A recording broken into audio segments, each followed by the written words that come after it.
VBA variable learning condition में आज आप लोगों के सामने कुछ एग्जाम्पल को और एक्सप्लोर करना चाहता हूं, जिसमें मैं आप लोगों के सामने स्टैटिक वर्सेस डायनामिक की बात कर रहा हूंगा इसी वेरिएबल के एग्जाम्पल। तो आगे के वीडियो में आप लोगों के सामने मैं कुछ एग्जाम्पल को एक्सप्लोर करना चाह रहा हूं, जिससे कि आपके वेरिएबल का जो कॉन्सेप्ट है वो और क्लियर हो सके। इनिशिएटिव लिया है, क्या हुआ? ब्रह्मांड। और अब आपके सामने कुछ और एग्जाम्पल के जरिए इस वेरिएबल के कॉन्सेप्ट को थोड़ा सा और एक्सप्लोर करना चाहेंगे।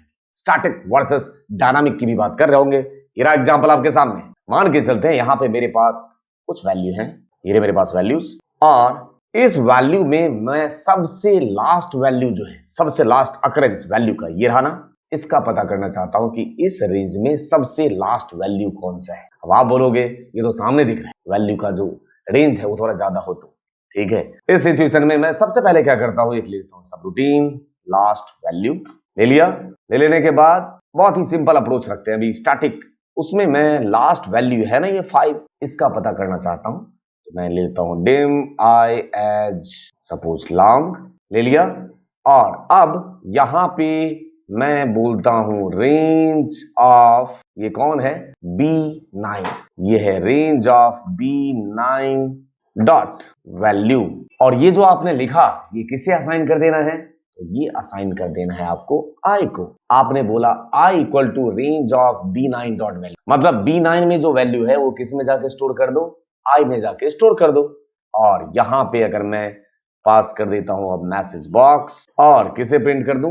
i को। तो क्या कहते हैं, अब आपको ये आउटपुट में क्या दिखाएगा? जब आप F8 प्रेस करोगे यहाँ पे, यहां गया i की वैल्यू, आपने बोला रेंज B9 डॉट वैल्यू, तो B9 में क्या रखा हुआ है? देखिए अब i की वैल्यू क्या हो गया? 5, और मैसेज बॉक्स में i, दैट मींस ये रहा i की वैल्यू 5। अब आप बोलोगे ये तो सीधा सीधा चालाकी है, ये तो बहुत ही सिंपल स्टैटिक अप्रोच हो गया। यही बदलने की कोशिश, आपको स्टैटिक अप्रोच नहीं रखना है। क्यों? क्योंकि अगर यहां पे अब अगर कोई वैल्यू चेंज हो जाए, क्या इसको रन होने के बाद ऑफकोर्स अभी ये 5 ही रहेगा। क्यों? क्योंकि आप ये स्टैटिकली एक वैल्यू और अपडेट किए, इससे काम चलने वाला नहीं। एक काम करते हैं, अप्रोच थोड़ा सा चेंज कर देते हैं। यहां पे एक और सब रूटीन लेता हूं मैं, लास्ट वैल्यू 1, और यहां पे फिर से ले लिया dim suppose j as integer ले लिया।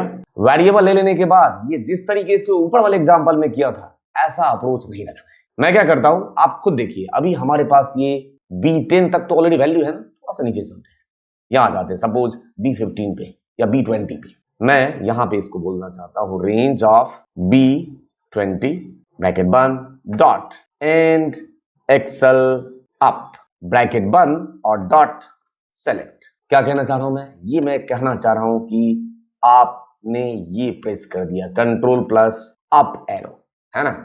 ये तो आपने किया है कंट्रोल प्लस अप एरो। इससे क्या होगा, अगर B20 पे मेरा कर्सर रहता है सपोज यहां पे, तो कंट्रोल और ये अप सीधे कर्सर कहां पे लेके जाएगा? लास्ट वैल्यू में हो जाएगा अपना काम। और अब इसे डिस्प्ले कराना है, तो डिस्प्ले कराने में तो कोई प्रॉब्लम नहीं है, क्योंकि जो सेल कंट्रोल अप करने के बाद सेलेक्ट हुआ है वो सेल कौन सा सेल कहलाएगा? वो सेल कहलाएगा एक्टिव सेल। तो मैं अगर यहां पे एक्टिव सेल को डिस्प्ले करा दूं तो अपना काम हो जाएगा, चाहे वो एक्टिव सेल कोई भी हो। अब यहां पे डिस्प्ले करने के लिए आपने लिखा j equal to active cell dot उसकी वैल्यू, हो गया काम। अब आप यहां पे देखिए ये स्टैटिक अप्रोच लग रहा है या हो गया है डायनामिक, या भी प्रूव हो जाएगा। एक काम करते हैं, कर्सर मैंने यहां रख दिया और अब इस प्रोग्राम को एग्जीक्यूट करने की कोशिश करते हैं। F8 यहां आया range B20 dot end excel up, ये देखिए किसको सेलेक्ट किया उसने? 34 को। नीचे से ये एंड एक्सेल अप करके ऊपर आया है, और जिस सेल को इसने सेलेक्ट कर लिया अब वो सेलेक्टेड सेल क्या कहलाता है? Active cell. और अगर मैं इस एक्टिव सेल को डिस्प्ले करा दूं तो मेरा काम हो गया। यही किया है यहाँ पे। j की वैल्यू अभी तो 0 है, F8 प्रेस करें, j की वैल्यू 34 हो चुका है, ठीक है। और अगर मैं अब यहाँ पे जाऊं मैसेज बॉक्स, यहाँ पे मैं किसको डिस्प्ले कर दूं? j। तो देखिए यहाँ पे रन करिए, क्या है आउटपुट? 34। एक काम करते हैं, यहाँ पे कोई वैल्यू और, एक वैल्यू और, कर्सर यहाँ, प्रोग्राम को कर रहा हूं रन, और लास्ट वैल्यू 33। क्यों? किसकी वजह से? ये रहा, इसकी वजह से। अब आप बताइए ऊपर वाले अप्रोच में और नीचे वाले अप्रोच में कितना फर्क आपको लग रहा होगा? साफ दिख रहा है। एक्टिव सेल डॉट वैल्यू के थ्रू आपने उसे अचीव करने की कोशिश की।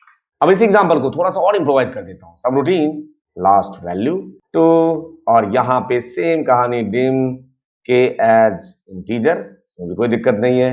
यहाँ पे लिया k equal to range of कौन सा, सपोज b20 डॉट एंड एक्सलअप डॉट, यहाँ पे सेलेक्ट ना पास करके यहाँ पे मैं लेता हूं डॉट रो, तब भी क्या दिक्कत है। ये जो अभी आपने लाइन ऑफ कोड लिखा है इसके थ्रू आपने वो रो सेलेक्ट किया है जिस रो में वैल्यू है लास्ट, और यहां पे ले लिया मैंने रेंज ऑफ, ये है मेरा b बट कौन से सेल में पहला वैल्यू है b3 से b का रेंज, डबल कोट्स बंद एंड k डॉट कर देता हूं उसे सेलेक्ट। आपको क्या लगता है मैंने क्या पास किया है, इसको एक बार एग्जीक्यूट करके देखें। यहां पे मैं प्रेस कर रहा हूं F8, यहां पे गए रेंज ऑफ b3 से b एंड k की वैल्यू 12 है साहब, है ना, 12 में यहां F8 प्रेस करिए तो जरा पूरे रेंज को सेलेक्ट करके आपके सामने हाजिर। देख लीजिए रेंज सेलेक्टेड है, आपको समझ आ रहा होगा ये रेंज स्टैटिकली काम कर रहा है या डायनामिकली काम कर रहा है। अगर मैं यहाँ पे रेंज की वैल्यू फिर से थोड़ा बदल दूं, कुछ वैल्यू और भी डाल दिया और अब इसको एग्जीक्यूट करने की कोशिश करूं, रन कराया, देख लीजिए रेंज में कितना पिक कर लिया। देख रहे हैं इस तरीके से रेंज को कभी डायनामिक करने की जरूरत होगी तो मैंने आपके सामने स्टैटिक और डायनामिक दोनों अप्रोच रखे हैं। जब जैसी जरूरत होगी हम इस वेरिएबल के जरिए इस कॉन्सेप्ट को वैसे ही यूज कर रहे होंगे। और अब आज का वीडियो साइनिंग ऑफ लेने से पहले कुछ अपकमिंग बैचेस के डिटेल्स। यहाँ पे आपके पास बैचेस जो अपकमिंग आने वाले हैं जुलाई में, वो 1 जुलाई और 10 जुलाई को 2 बैच लॉन्च होने जा रहे हैं और उससे पहले इस मंथ के ये सारे न्यू बैचेस रनिंग हैं। अगर आप इंटरेस्टेड हैं लाइव इंटरेक्टिव ट्रेनिंग के लिए तो आपके पास ऑनलाइन ऑफलाइन दोनों मोड अवेलेबल होने के साथ ही वीडियो कोर्स भी अवेलेबल है। जिनके पास टाइम की कमी, वीडियो कोर्स उनके पास अवेलेबल है। आप वेबसाइट पे जाएं, लाइव क्लासेस की डिटेल ये रहा आपके सामने, वीडियो कोर्स ये है सामने, और जो अपकमिंग बैचेस हैं वो आपको टीम इनोजेंट में कांटेक्ट करने से सारी डिटेल आप ले सकते हैं। और अपकमिंग बैचेस को ज्वाइन करना चाहते हैं तो 1 जुलाई और BI 10 जुलाई एडवांस एक्सेल ये बैचेस आने वाले हैं, आप ज्वाइन कर सकते हैं। और आज का वीडियो इस एंडिंग नोट के साथ यहीं पे समाप्त। लक का तो पता नहीं, लेकिन मेहनत करने वालों को अवसर जरूर मिलता है, ये मैंने अक्सर देखा है। इसलिए मेरी हमेशा यही कोशिश रहती है और आपकी भी रहनी चाहिए कि अपना बेस्ट दे सके, क्योंकि मुझे इस बात का यकीन हो चला है कि कुछ भी मुश्किल नहीं है इस दुनिया में, बस खुद पे यकीन और हिम्मत करना हो। ये जो सोते और जागते ख्वाब देख रहे हैं वो बदलेंगे एक दिन हकीकत में, बस कोशिश करना हो।